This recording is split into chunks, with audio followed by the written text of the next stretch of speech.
namanya sebut aja Ustadz H ya. Ini beliau Ustadz kampung yang sangat ikhlas. Beliau ini dari Malang merantau ke Jakarta. Ketika merantau memang belum punya apa-apa, modal nekat. Kemudian ya kerja serabutan. Waktu itu orang belum tahu kalau beliau tuh dari lulusan satu pondok pesantren gitu kan, Ustadz gitu ya, bisa ilmu agamanya mumpuni gitu. Berjalanlah itu sekitar setahun 2 tahun. Nah, sering sholat di masjid mas, sering sholat di masjid diperhatiin sama salah satu takmir masjid. Ya, kayaknya saya perhatiin bapak rajin gitu kan. Bapak dulu dari mana? Ngobrol lah kan ya. Saya dari pesantren ini gitu kan. Nah, oh berarti ngerti agama ya. Akhirnya suruh ngajar ngaji anak-anak kecil gitu. Nah, salah satu anak yang diajarin ini sama beliau itu ada anak yang punya travel mas. Jadi ini nggak kepikiran, dia nggak punya pikiran tuh untuk bisa berangkat haji atau nggak ada karena memang kehidupannya susah banget.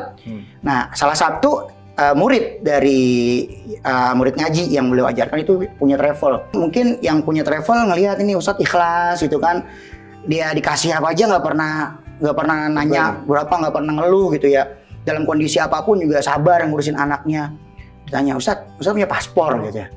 Nggak punya pak, paspor apa? Nanya paspor itu apa gitu kan. Nah akhirnya dikasih uang, Ustadz bikin paspor. Ini uangnya, Ustadz bikin. Ini syarat-syaratnya ini. Dia nggak tahu buat apa? Nggak tahu buat apa pak, udah bikin aja dulu. Udah jadi paspornya alhamdulillah setelah beberapa minggu ya jadi. Sini Ustadz panggil sama yang punya travel. Ustadz ikut saya ya, ngapain Pak Haji gitu. Udah ikut aja, nanti kita umroh. Saya kagak punya uang, dia bilang gitu, gratis. Wah langsung sujud syukur. Saya yang nanggung semua, langsung sujud syukur itu. Benar-benar itu ustadznya, benar-benar, wah nangis. Benar-benar nangis karena bersyukur ya, karena ya nggak semua bisa dipanggil gitu. Jadi ketika dipanggil, rasanya bagaimana luar biasa gitu. Pengalaman yang mungkin nggak akan pernah terjadi lagi.